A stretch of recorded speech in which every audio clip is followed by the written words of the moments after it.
Guest and हमारे parents, school के staff, मेरे प्यारे बच्चों, अस्सलाम वालेकुम वरहमतुल्लाहि वबरकातुहू। अल्हम्दुलिल्लाह एक बहुत ज़माने के बाद कह सकते हैं 3 साल के बाद ये प्रोग्राम ऑर्गेनाइज हुआ है छोटा सा। कोविड के बाद फिर हम लोग 2019 में लास्ट प्रोग्राम किया था। उसके बाद ये एक बड़ी गैदरिंग यहाँ पे हुई अल्हम्दुलिल्लाह, अल्लाह के एहसान, अल्लाह करम है। तो बच्चों के और कुछ प्रोग्राम्स और भी थे, लेकिन टाइम शॉर्ट होने की वजह से कुछ प्रोग्राम्स को हमें कट शॉर्ट भी करना पड़ा। और चूँकि एक जो बहुत इस पूरे प्रोग्राम का एक जो बहुत अहम जो मकसद था, वो मकसद ये था कि चूँकि पेरेंट्स हैं और बहुत कम ऐसा मौका मिलता है इस प्रोग्राम को, लेकिन चूँकि वक्त कम है, ज़ोहर का भी वक्त है, और तो हम चाहेंगे कि बहुत कट शॉर्ट कर करके इसको हम लोग इंशाल्लाह कंटिन्यू करेंगे। और जैसा कि हमारे सामने ये 3 बहुत एमिनेंट पैनलिस्ट हैं माशाल्लाह। डॉक्टर मोहम्मद आबिद सिद्दीकी साहब, इंट्रोडक्शन सबका हो चुका है। आप माशाल्लाह यहाँ प्रोफेसर हैं एयू में, एजुकेशन डिपार्टमेंट में माशाल्लाह, और आपका काफ़ी रिसर्च वर्क है अल्हम्दुलिल्लाह।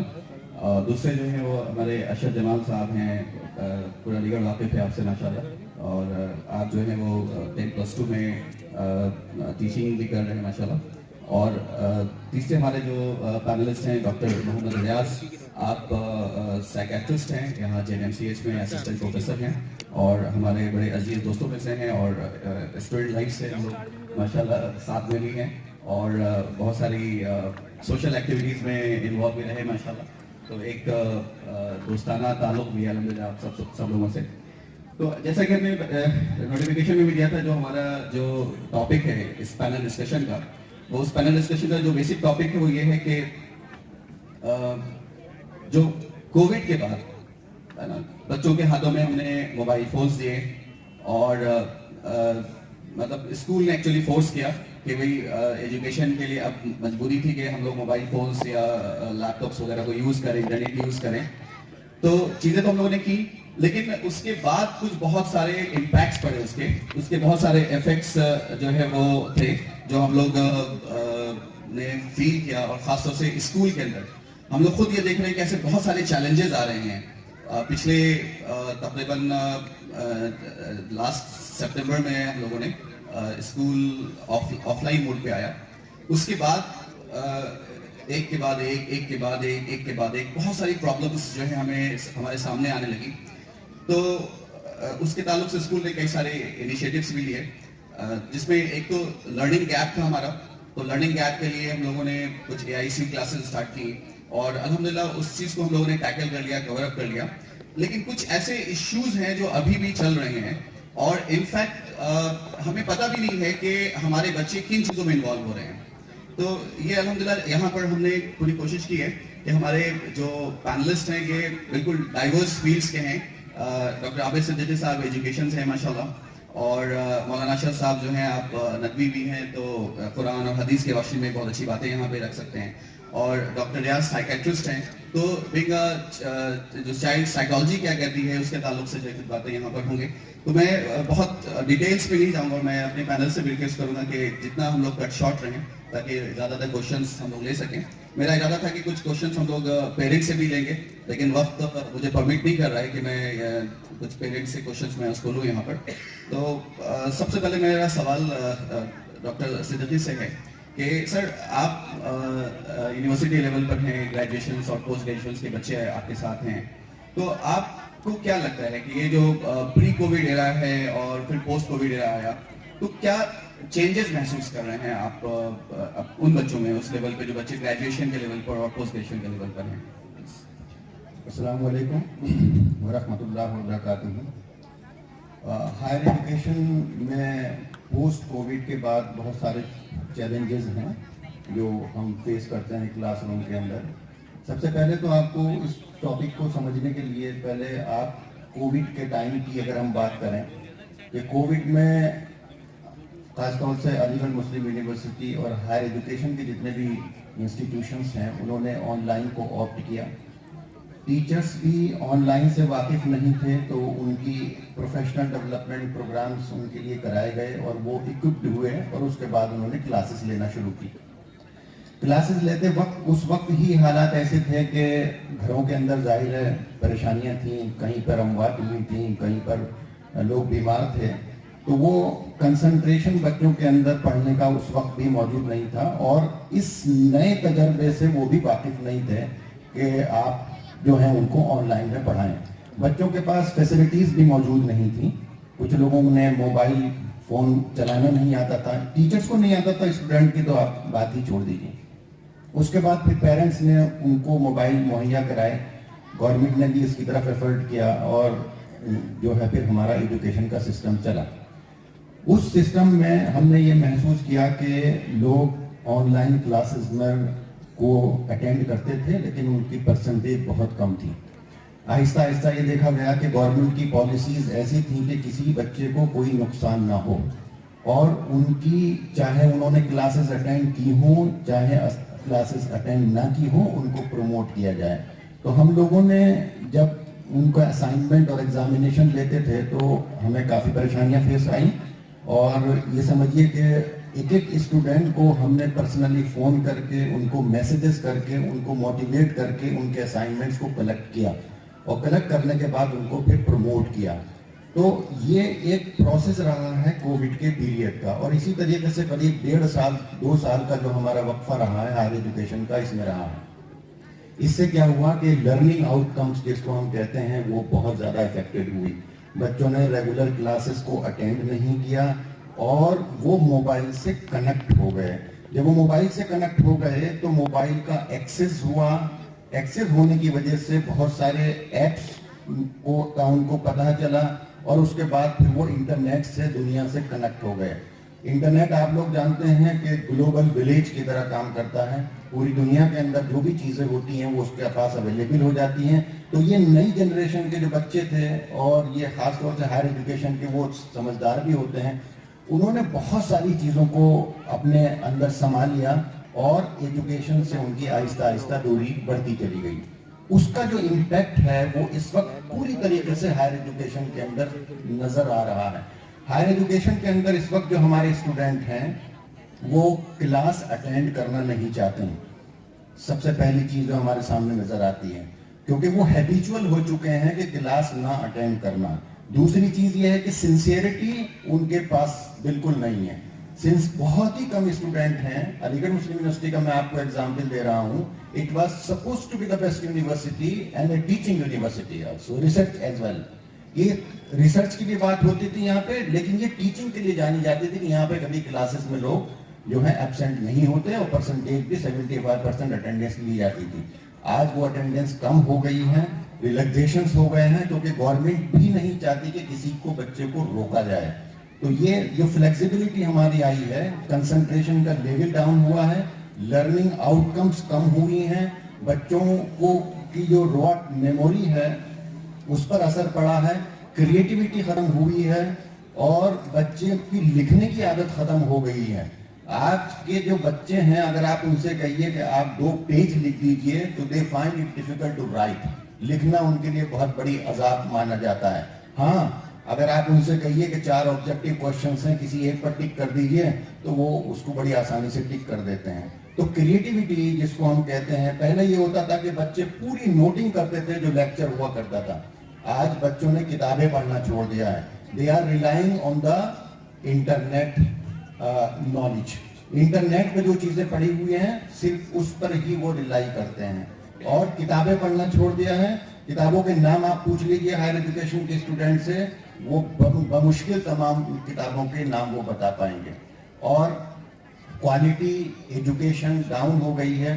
टीचर की रेस्पेक्ट भी उनके दिलों के अंदर नहीं है, क्योंकि जब आपको मटेरियल अवेलेबल हो जाता है तो फिर आप जो है क्लासरूम से दूर हो जाते हैं, और जब आप क्लासरूम से दूर हो जाते हैं और एग्जामिनेशन भी आपके लिए बिल्कुल एक हलवे की तरह कर दिया जाता है कि whatever you are writing in the examination the teacher is awarding the marks. Teacher award कर रहा है मार्क्स, तो उससे ये सारी प्रॉब्लम्स आती हैं।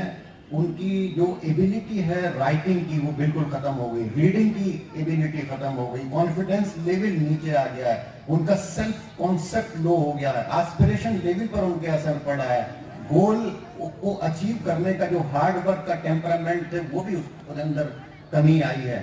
और दूसरी चीज ये है कि फ्यूचर के बारे में बहुत ही ज्यादा जो है लोगों के अंदर एंजाइटी पाई जाती है।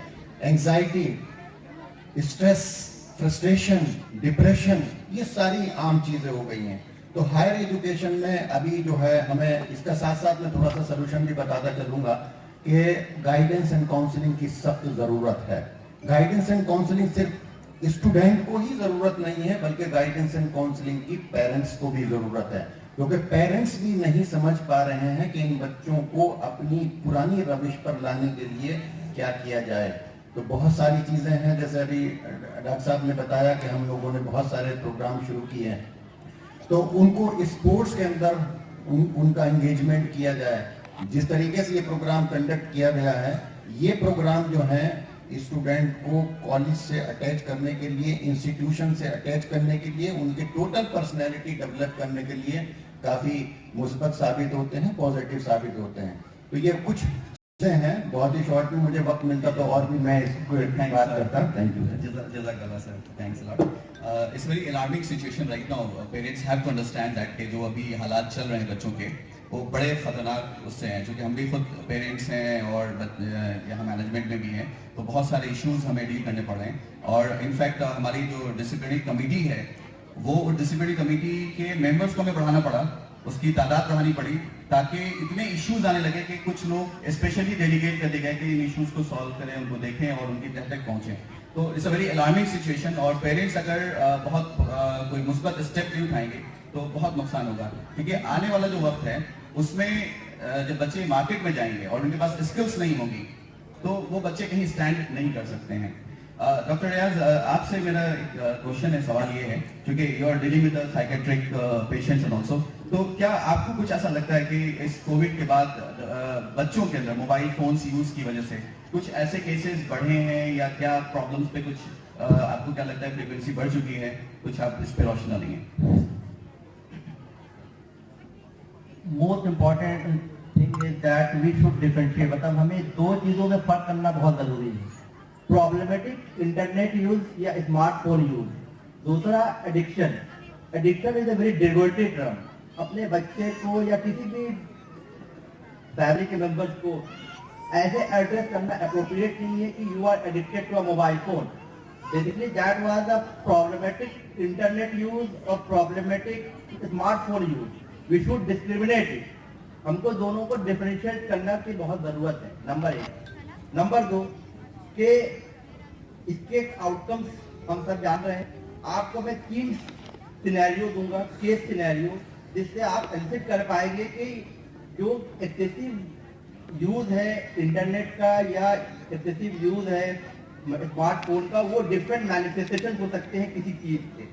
नंबर एक बच्चा 15 साल का आता है और कोविड के दौरान वो 9th क्लास में था, और उसके पेरेंट्स मुझे 1 साल के बाद मिलते हैं और बताते हैं ये बहुत इंग्रॉस है, अपने आप में गुमसुम रहने लगा है, चुपचाप रहता है। 7 to 8 आवर्स, मतलब 7 से 8 घंटे वो स्क्रीन टाइम है उसकी मोबाइल फोन की। नंबर 4 के वो जो रिस्पॉन्सिबिलिटी उसे दी जा रही है, होम की रिस्पॉन्सिबिलिटी, उसे नहीं करने को तैयार है, और वो गुस्सा बहुत दिखाने लगा है। जब बच्चा हमारे पास आया तो हमने एसेस किया, तो उस बच्चे को सिर्फ प्रॉब्लमेटिक इंटरनेट यूज नहीं था, उस बच्चे की मोबाइल फोन को उसके पेरेंट ने अचानक से छीन लिया। छीनने के बाद जो उसके अंदर रवैया आया वो और ज्यादा ही गमगीन हो गया, और ये महीनों के दर से चलता रहा।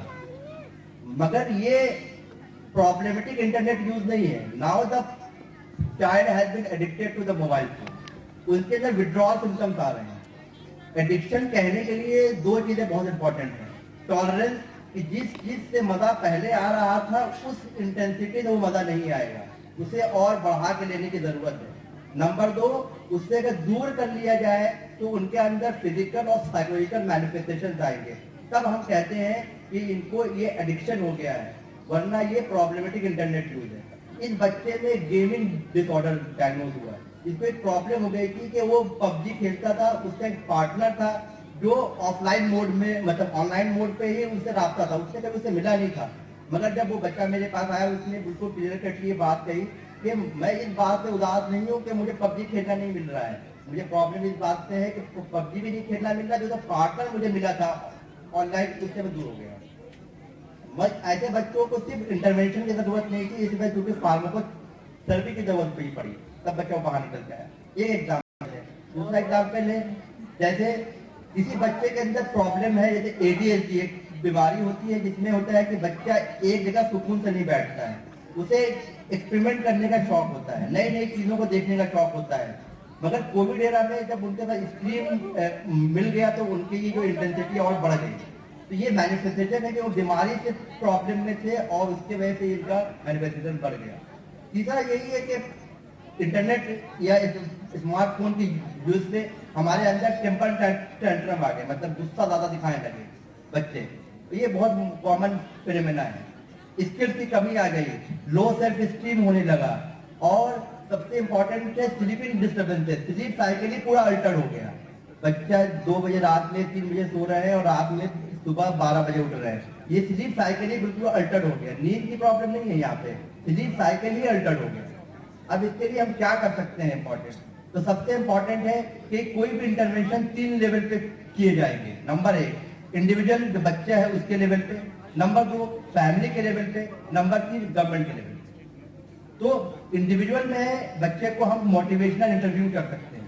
फैमिली के लेवल पे फॉर्मनेस आनी चाहिए, जो रूल बच्चे के लिए वो रूल मेरे लिए। ऐसा नहीं है कि मैं तो ज्यादा इस्तेमाल कर रहा हूँ स्मार्टफोन और बच्चे को रेस्ट्रिक्ट कर रहा हूँ। तो फैमिली के लिए इंपॉर्टेंट है, फैमिली के लिए इंपॉर्टेंट है कि इसको जोन बनाए, कि मोबाइल फ्री जोन, कि ये पीरियड है 4 से 6 के बीच में घर में कोई भी इस्तेमाल नहीं करेगा मोबाइल को, इसको इन्फोर्स करने की जरूरत है। नंबर 3 कि बच्चा है या कोई भी बंदा है जो मोबाइल स्मार्टफोन से ज्यादा अटैच हो, तो उसको हम कैसे कम्युनिकेट करेंगे। जनरली क्या होता है कि कोई बच्चा देख रहा है मोबाइल, हम बोलते हैं भाई अयान छोड़ दो, भाई अयान छोड़ दो। ऐसे वो बच्चा कभी नहीं सुनेगा। आप उसके पास जाइए, उसका पीठ थपथपाइए, बोलिए आई कांटेक्ट मेंटेन करें, तब उसे मैसेज दीजिए बेटा मोबाइल रख दीजिए। आप दूर से बार बार बोलते रहेंगे, उसमें कोई फर्क नहीं पड़ेगा। तो ये बहुत स्लाइड बिहेवियर चेंज है जिसे करने से आपको फायदा दिखेगा। तो ये कुछ चीजें हैं। जज़ाकल्लाह डॉक्टर रियाज, बहुत अच्छी बात की आपने। और हम लोगों ने भी देखा जैसे ही बच्चे यहाँ स्कूल आए, ऑफलाइन मोड पर जब आए बच्चे, तो ये ADHD वाली प्रॉब्लम, अटेंशन डेफिसिट जो डिसऑर्डर का जो मसला था, बड़ा जबरदस्त था। इवन मतलब बच्चे आधे घंटे क्लास में बैठना नहीं चाहते थे, मतलब दे हैव द हैबिट कि किसी तरह, बिकॉज जो ऑनलाइन क्लासेस हुई तो कोई उसका टाइम टेबल नहीं, उसमें कोई बच्चा जो है वो वीडियो ऑफ करके क्या कर रहा है क्या नहीं कर रहा है, तो एक प्रॉब्लम आई। लेकिन अल्हम्दुलिल्लाह नाउ कह सकते हैं कि एकेडमिक्स के लेवल को और इन चीज़ों को तो हम लोगों ने टैकल काफ़ी हद तक करने की कोशिश की है। और एक स्टडी भी हुई है, मैं यहाँ पे रखना चाहूँगा, ऋषिकेश के कुछ स्कूलों में हुई है, और that research suggests that the mobile phone use has become such a considerable part of teenagers' life that it is almost invisible. यानी हम नजर भी नहीं आ रहा है कितना बच्चे यूज कर रहे हैं, and they do not necessarily realize their level of dependence addiction to their cell phones. कि वो इतना जबरदस्त उनको एडिक्शन हो गया है कि पेरेंट्स भी उसको एनालाइज नहीं कर पा रहे हैं अभी एट प्रेजेंट। वो अच्छा, इसमें कहीं ना कहीं मैंने जो देखा है, जो मेरा अपना जो एक्सपीरियंस रहा है स्कूल के मामले में, जो हमने देखा, तो मदर का रोल बहुत खतरनाक रहा है। यानी फादर को बहुत सारी चीजें पता भी नहीं है, ठीक है, और मदर जो है वो बहुत फ्री एक्सेस मोबाइल को और इंटरनेट को प्रोवाइड किया। और इवन ऐसा भी हुआ कि कई जिन बच्चों को हमने देखा कि जिनके पेरेंट्स ने उनको पर्सनल मोबाइल फोन दे दिया है, उन बच्चों के साथ बहुत प्रॉब्लम्स आई हैं, मतलब बिहेवियरल बहुत इश्यूज आए हैं इस तरीके की। तो मेरी एक रिक्वेस्ट पेरेंट्स है कि किसी भी कंडीशन में बच्चों को पर्सनल मोबाइल फोन्स ना दें।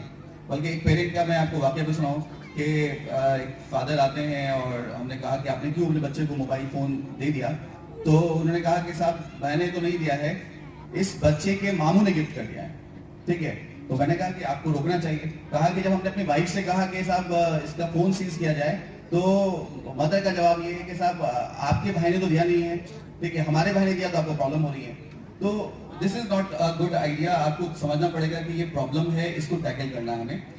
मेरा नेक्स्ट क्वेश्चन, चूंकि वक्त बहुत कम है तो मैं चाहूँगा कि बहुत शॉर्ट में हम लोग कुछ और क्वेश्चंस लें। मेरा नेक्स्ट सवाल है मौलाना अर्शद जमाल साहब से कि ये बच्चे एक बहुत बड़ी नेमत है, अल्लाह की तरफ से जो है वो दी गई है नेमत, और इन बच्चों के ताल्लुक से, इनकी तरबियत के ताल्लुक से खासतौर से हमें आज के डेट में इस कंडीशंस में क्या करना चाहिए? आप कुछ इस पर रोशन करें। बिस्मिल्लाहिर्रहमानिर्रहीम। पेरेंट के लेवल पर सबसे बड़ा मसला यही है। और आज सुबह से हम लोग जिस प्रोग्राम में हैं इसी तरह तवज्जो दिलाई जा रही है। अभी डॉक्टर साहब ने जिस आयत से अपनी गुफ्तगू का आगाज किया, या युल्लज़ीना आमनू क़ू अनफुसकुम व अहलीकुम नारा, एक बच्ची ने दुआ पढ़ी, अल्लाहुम्मा अहसन खल्क़ी व अहसिन खुल्क़ी। ये कुरान मजीद अल्लाह के रसूल सल्लल्लाहु अलैहि वसल्लम के इरशादात, ये हमारी जिम्मेदारी हमको याद दिलाते हैं। बच्चे अल्लाह की इनायत भी हैं और अल्लाह की अमानत भी है हमारे हाथ में, और हम जैसा उनका मुस्तकबिल बनाना चाहें वो हमारे हाथ में है। तो पेरेंट की पहली बड़ी जिम्मेदारी ये है कि इस अमानत को अमानत समझें और उनको उसी लिहाज से बनाए और संवारें। तो ये जो दुआ है कि अल्लाह तूने मुझे अच्छी सूरत अता कर दी, अच्छी साख्त पर पैदा किया, तो मेरी सीरत को भी अच्छा बना। अल्लाह के रसूल सल्लल्लाहु अलैहि वसल्लम ने जो बार बार इरशाद फरमाया कि उनको अच्छी आदत सिखाओ। अल्लाह ताला ने जो कहा कि उन्हें तुम जहन्नम की आग से बचाओ। ये असल जिम्मेदारी वालिदैन की है कि अल्लाह ने उन्हें ये अतिया दिया है, तो इनकी तरबियत की पूरी जिम्मेदारी कबूल करें पहले रोज। तालीम उसके बाद है, तालीम जाकर के स्कूल में होगी, लेकिन स्कूल भेज करके भी पेरेंट बड़ी जिम्मा नहीं हो सकते कि हमने स्कूल को दे दिया तो वो जिस तरह की तालीम देगा बस वो काफी है। उसकी तालीम, तालीमी निजाम, उसकी तालीम का तरीका, उस पर भी नजर रखने की ये पेरेंट की जिम्मेदारी है। हम लोग तो देखते हैं आज के माशरे में ये जो बिगाड़ है, बुनियादी तौर पर ये बिगाड़ इस वजह से आया कि पेरेंट ने अपनी इस जिम्मेदारी को इस रूह के साथ कबूल करना जरूरी नहीं समझा। अब पेरेंट में बहुत से आदिल की अम्मा जो बच्चे पर तवज्जो देने के बजाय उनकी अपनी मसरूफियात हो गई। पेरेंट की मसरूफियात बढ़ गई है, उसके बावजूद जिम्मेदारी कम नहीं हुई है कि उनको इस जिम्मेदारी को अंजाम देना है पेरेंट को। फिर जब टीचर के स्कूल बच्चे जो है उनकी वालिदैन उनको यहाँ टीचर में स्कूल के हवाले से कर देते हैं, तो वहां उनकी निगाहदाश्त की जरूरत है। मुआशरा भी हमारा ऐसा जब होगा, ऐसे भलाइयों का माहौल होगा, तो उससे अच्छी सोहबत मिलेगी, अच्छे लोग मिलेंगे, अच्छे बुजुर्ग मिलेंगे, अच्छे साथी मिलेंगे। ये पूरा ऊपर से नीचे तक आई है, तो ऊपर से नीचे तक भलाई का फरोग की कोशिश होगी। ये सुन्नत का माहौल होगा, जिम्मेदारियों का एहसास होगा, एक अच्छा मुआशरा बनाने का हमारे अंदर जज्बा होगा, और हम जो हमारे हाथों में मुस्तकबिल है मिल्लत का, कौम का, दुनिया का, इसका मुस्तकबिल अच्छा संभालने की अगर हमें फिक्र होगी तो अल्लाह और उसके रसूल की रहनुमाई हमारे पास बहुत काफी है, और इसकी रोशनी में हम इन बच्चों को और अपने मुस्तकबिल को संभालें। एक मैंने मतलब बहुत ही अलार्मिंग एक न्यूज़ हो सकता है बहुत सारे आप लोगों ने सुनी हो, मतलब बीइंग पेरेंट्स मैं ये आपसे कहूँगा कि इस पर बिल्कुल गौर फरमाएं। ये बैंगलोर की न्यूज़ है, डेक्कन हेराल्ड में ये पब्लिश हुई है just I think 1 month back. इस न्यूज़ में जो है वो ये था कि कुछ गवर्नमेंट स्कूल्स के अंदर मोबाइल फोन्स बच्चे लेकर के आ रहे थे, उन्होंने बंद कर दिया था कि मोबाइल फोन्स यूज नहीं लाना है। तो एक रैंडम चेकिंग हुई है, और मुझे अफसोस है कि मैं कुछ बातें यहाँ पे बता रहा हूँ आप लोगों को सिर्फ इसलिए कि ताकि आप लोगों के जहन में आए कि मामला कहाँ तक पहुँच चुका है। तो जब स्कूल बैग्स की जब रैंडम चेकिंग हुई तो बच्चों के बैग से और बच्चियों के बैग से कॉन्डम्स मिले। It's very alarming. ये हालत पहुंचे, बच्चों के जो वाटर बॉटल्स थे दे वर फिल्ड विद वाइन, उसमें शराब और ये सब चीजें, यहाँ तक खराबियां पहुंची हुई हैं। और हम पेरेंट्स जो हैं वो बिल्कुल मतलब हमें बहुत ही मोहतात होने की जरूरत है इन चीजों के मामले में, कि हम अपने बच्चों के ऊपर वक्त दें, ध्यान दें, बच्चे क्या कर रहे हैं, उनकी एक्टिविटीज, एक एक चीज के ऊपर हम गौर फरमाएं। ये बहुत लाजमी है आज के इस एज में, बहुत बहुत जरूरी है। वक्त चूंकि बहुत कम है, तो मैं डॉक्टर सिद्दीकी साहब से ये रिक्वेस्ट करूंगा कि आप मुझे इसके बारे में बताएं कि जो अभी जो हालात चल रहे हैं और जिस कंडीशन से बच्चे गुजर रहे हैं कि they have the addiction of the mobile phones और स्क्रीन टाइम बहुत ज्यादा है, तो आपको क्या लगता है कि आने वाले वक्त में इनके कैरियर के ऊपर क्या इसका इम्पैक्ट पड़ेगा? देखिए, फ्यूचर के बारे में बताना तो बड़ा मुश्किल काम है कि फ्यूचर में क्या होने जा रहा है, लेकिन जो हालात बन रहे हैं उससे यही अंदाजा होता है कि सोशल वर्ल्ड की जगह हम वर्चुअल वर्ल्ड में चले जाएंगे। और वर्चुअल वर्ल्ड का मतलब ये होगा कि हर चीज़, आपने देखा होगा कि आजकल हालत ये हो गई है कि बहुत सारी जो मल्टीनेशनल कंपनीज हैं उन्होंने अपनी होम से ही काम कराने के लिए कह दिया। वर्क फ्रॉम होम का जो कॉन्सेप्ट है वो हमारे सोसाइटी के अंदर अब आ चुका है, वो इसी मोबाइल फ़ोन का और इंटरनेट का नतीजा है। तो बच्चे जिस अंदाज से और जिस तेज़ी से इंटरनेट की तरफ जा रहे हैं, उसकी एक वजह ये भी है कि पेरेंट्स को इंटरनेट की और मोबाइल की इतनी जानकारी नहीं है।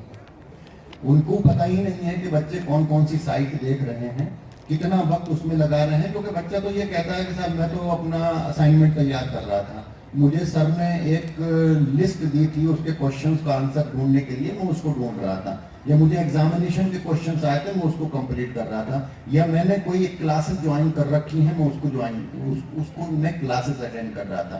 पेरेंट्स की लैक ऑफ नॉलेज की वजह से वो उनको आइडेंटिफाई नहीं कर पाते कि वो किस किस साइट पर जो है कितना कितना वक्त दे रहे हैं। पेरेंट्स के लिए हमारी ये जिम्मेदारी है कि पेरेंट्स सबसे पहले तो ये देखें कि उनके बच्चे कितना टाइम मोबाइल का इस्तेमाल कर रहे हैं।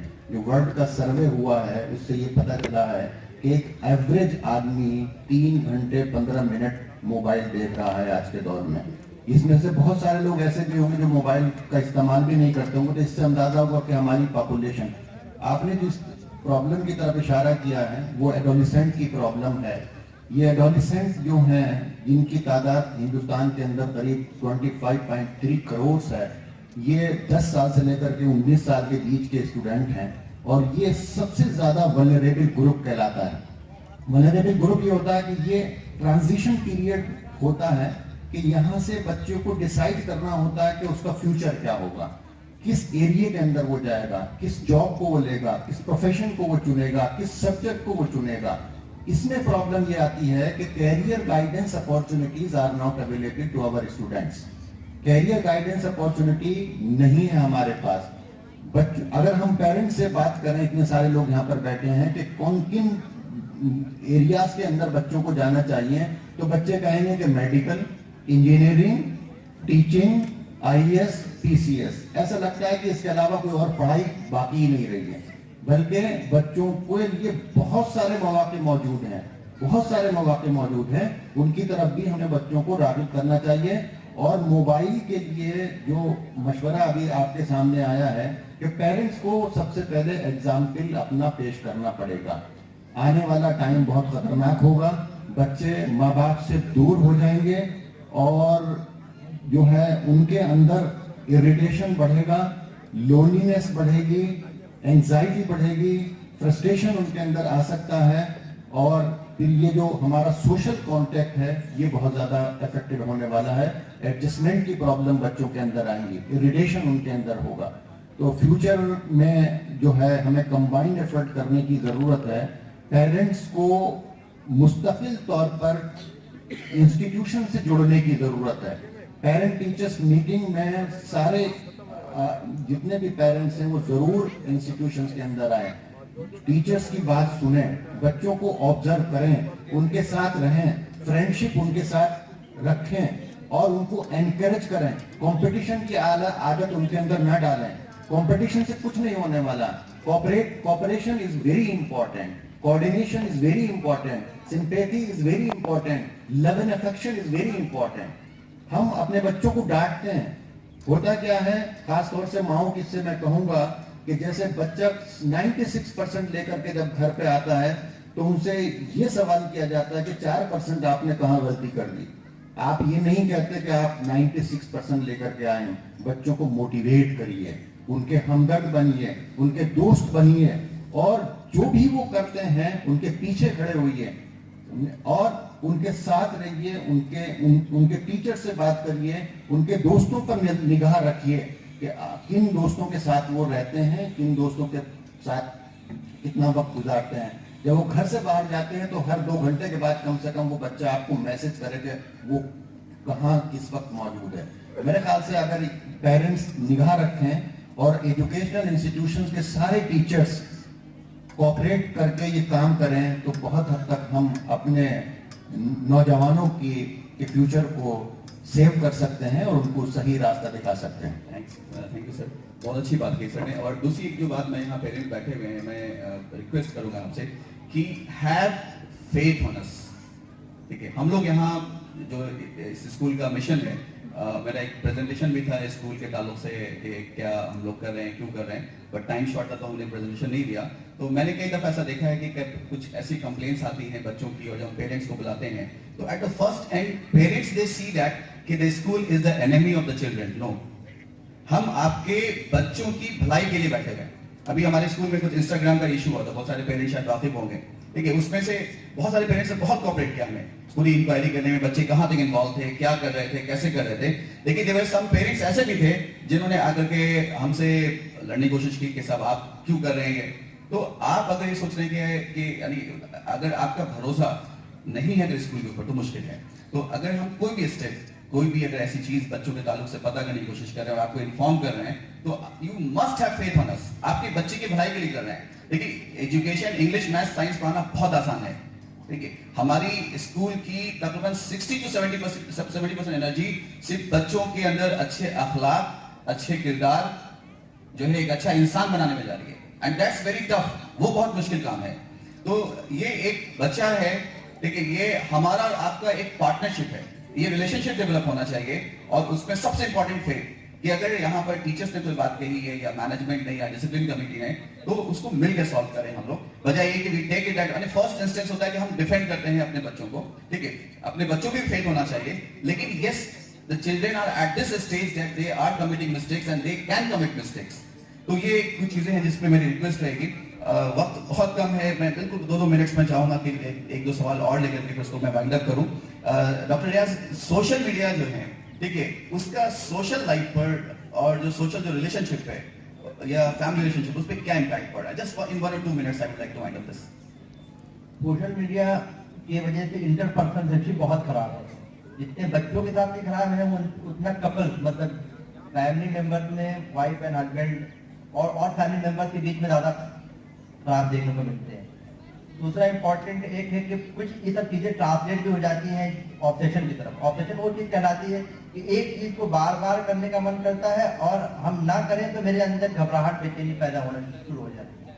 इसको ऑब्सेशन बोलते हैं। देखिए, पहले तो सोशल मीडिया का अटैचमेंट वो ऑब्सेशन में तब्दील होता है, फिर वो लास्ट स्टेज में डिपेंडेंस में तब्दील हो सकता है। तो हम लोगों को वार्निंग साइंस चाहिए कि बच्चे फॉर्मेटिव इंटरनेट यूज कर रहे हैं या वो ऑब्सेशन और डिपेंडेंस की तरफ जा रहे हैं। इसके लिए बस 3 स्टेप अगर किए जाए। सबसे बड़ी प्रॉब्लम है कि हमारे अंदर विल नहीं, हम खुद ही इंप्लीमेंट नहीं करना चाहते हैं। बहुत फाइनल आंसर यही है कि ज्यादा एडिक्शन की प्रॉब्लम नहीं है, प्रॉब्लम है प्रॉब्लमेटिक इंटरनेट यूज। मगर हम अपने घर में कानून लगाना चाहते ही नहीं। जब तक हम अपने ऊपर इंप्लीमेंट नहीं करेंगे तो बच्चों का इंप्लीमेंट नहीं होगा। तो सबसे पहले विल की कमी है। नंबर 2, आप किड जोन बनाए। बहुत सारे एंड्रॉइड फोन में किड जोन आते हैं, बच्चे को दूर नहीं किया जा सकता, मगर उसके स्क्रीन टाइम को लिमिट किया जा सकता है। कैसे करेंगे? आप एक स्पेस बनाएंगे, किड स्पेस, उसका टाइम लिमिट चूज करेंगे और उसमें कुछ ऐप डाल देंगे और बच्चे को डेजिग्नेट करेंगे। तुम मुझे दिन भर में बताओ कितने बजे से कितने बजे तक तुम्हें ये चीज देखनी है, वो डेजिग्नेट कर देगा। उस वक्त उससे और कोई सवाल नहीं होना चाहिए। उस वक्त वही सवाल जो उसने डेजिग्नेट किया है कि 4 बजे से 4:30 बजे तक मुझे ये देखना है। तीसरा, ब्राउजिंग हिस्ट्री आप देखिए कि बच्चा ब्राउज क्या कर रहा है, क्या क्या चीजें देखता है। ये 3 स्टेप अगर हम करेंगे तो ये 90 मतलब 70 to 80% चीजों को हम कवर कर सकते हैं। मगर इसकी शुरुआत कहाँ से होती है? अपने विल से, और विल फैमिली लेवल पे लागू होना चाहिए। जज़ाकल्लाह, यानी बहुत अच्छी बात कही। सबसे पहला स्टेप तो being a father and mother हमें उठाना पड़ेगा कि हम अपने मोबाइल यूज को लिमिट करें, पहली चीज। दूसरी चीज ये कि बच्चों को पर्सनल फोन बिल्कुल कतई ना दी जाए। अगर बच्चों को जरूरत है, जैसे कुछ अगर ऐसी चीज, हालांकि हमने पूरी कोशिश की है कि हम स्कूल को ऑफलाइन मोड पर लेकर आए, but yes there are some projects and all.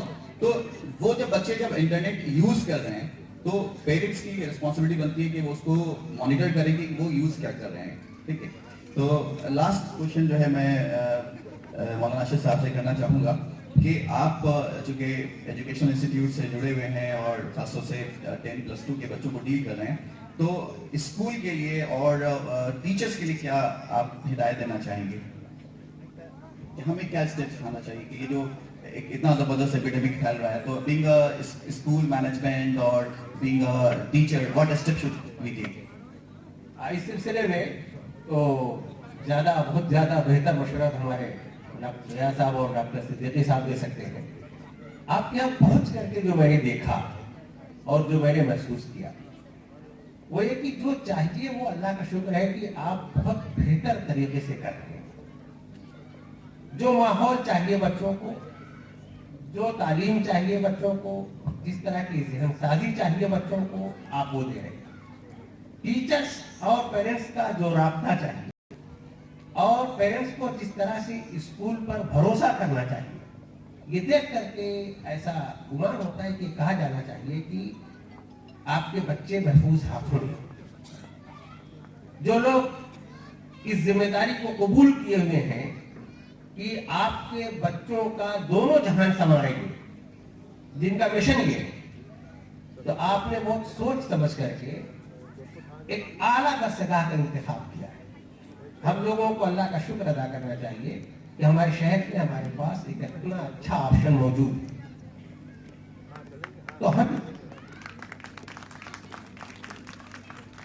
तो करने का जो असली जो काम है, जाहिर है कि वो माहिरीन बताएंगे, लेकिन ये कि ये इंतखाब, ये जज्बा, ये मेहनत, ये कुर्बानी और ये तमाम इस बात की उम्मीद दिलाता है कि इंशाअल्लाह हमारा जो आज के मुकाबले में कल है वो ज्यादा बेहतर होगा, हमारे बच्चों का कल ज्यादा बेहतर होगा। और हमने जो एक ख्वाब सजाया कि हमारे बच्चे इस दुनिया में भी सुरखरू हो और आखिरत में भी सुरखरू हो, तो उनको स्कूल की सतह पर यह रहनुमाई मिल गई। ये बहुत अल्लाह का शुक्र अदा करने की बात। जज़ाकल्लाह खैर, अल्लाह ताला आपको जज़ाए खैर दे। और मैं इस चीज़ को, प्रोग्राम को ही वाइंड अप करने की कोशिश करूँगा। और in fact being a school management, मैं ये पूरी कोशिश हमारी है कि बच्चे हमारे जो हैं यानी एकेडमिक्स में बहुत एक्सेल करें अल्हम्दुलिल्लाह, लेकिन साथ में बहुत अच्छे अखलाक के साथ, किरदार के साथ डेवलप हो। और हमारे इस मुल्क को जो है ऑनेस्ट एंड कमिटेड प्रोफेशनल्स की रिक्वायरमेंट है। अगर डॉक्टर्स बने तो हमें पता है कि बहुत सारे डॉक्टर्स किडनी बेचने वाले भी होते हैं, इंजीनियर्स हैं, जजेस हैं, ये सारी चीज़ें, लेकिन अगर वो ऑनेस्टी है, वो कमिटमेंट्स हैं, वो डेडिकेशन अगर शुरू से अगर हमने इंस्टिल कर दिए हैं, तो ये हमारे मुल्क के लिए भी बहुत बड़ा सरमाया बन सकते हैं। और इसमें मैं चाहूँगा कि पेरेंट्स फुल हमें कोऑपरेट करें। एंड आखिरी फिर वही बात मैं कहूँगा कि हैव फेथ ऑन अस, हम पे भरोसा करें। आपके बच्चे की जो भी कोई इश्यूज हैं, कोई प्रॉब्लम्स हैं, we are very open to discuss. और हम चाहते हैं कि बच्चों के अंदर अच्छे अखलाक, अच्छे किरदार डेवलप हों। तो मैं इस प्रोग्राम को यहीं पे इख्तिताम करता हूँ और सभी लोगों का तहे दिल से शुक्रिया। अल्लाह सुब्हानहू व तआला हम सब लोग के यहाँ बैठते हैं और आने को कबूल फरमाए। एंड मैं मौलाना अशरफ साहब से दरख्वास्त करूँगा कि आप दुआ करा करके इस प्रोग्राम को खत्म कराएंगे। बिस्मिल्लाहिर्रहमानिर्रहीम। अल्लाहुम्मा सल्लल्लाहु अलैहि वसल्लम तबारक व तआला या ज़ल जलाल वल इकराम। ला इलाहा इल्लल्लाह वहदहू ला शरीका लहू लहुल मुल्कु व लहुल हम्दु युहयी व युमीतु व हुवा अला कुल्ली शैइन क़दीर। सुब्हानल्लाहि वल्हम्दुलिल्लाहि व ला इलाहा इल्लल्लाह वल्लाहु अकबर व ला हौला व ला कुव्वता इल्ला बिल्लाहिल अलिय्यिल अज़ीम। रब्बना आतिना फिद दुनिया हसनह व फिल आखिरति हसनह व क़िना अज़ाबन नार। रब्बना आतिना फिद दुनिया हसनह व फिल आखिरति हसनह व क़िना अज़ाबन नार। रब्बना आतिना फिद दुनिया हसनह व फिल आखिरति हसनह व क़िना अज़ाबन नार। रब्बी औज़िअनी अन अश्कुरा निअमतक अल्लती अनअमत अलैया व अला वालिदैया व नअमला सालिहन तर्ज़ाहु वअदखिलनी फी रब्बना तक़ब्बल मिन्ना इन्नका अंतस समीउल अलीम। रब्बि इग़फिर वरहम व अंता खैरुर राहिमीन। रब्बि इग़फिर वरहम व अंता खैरुर राहिमीन। रब्बि इग़फिर वरहम व अंता खैरुर राहिमीन। सुब्हान रब्बिका रब्बिल इज़्ज़ति अम्मा यसिफून व सलामुन अलल मुरसलीन वल्हम्दुलिल्लाहि रब्बिल आलमीन। यह नमाज का भी इंतजाम है, हमारे नीचे जो है वो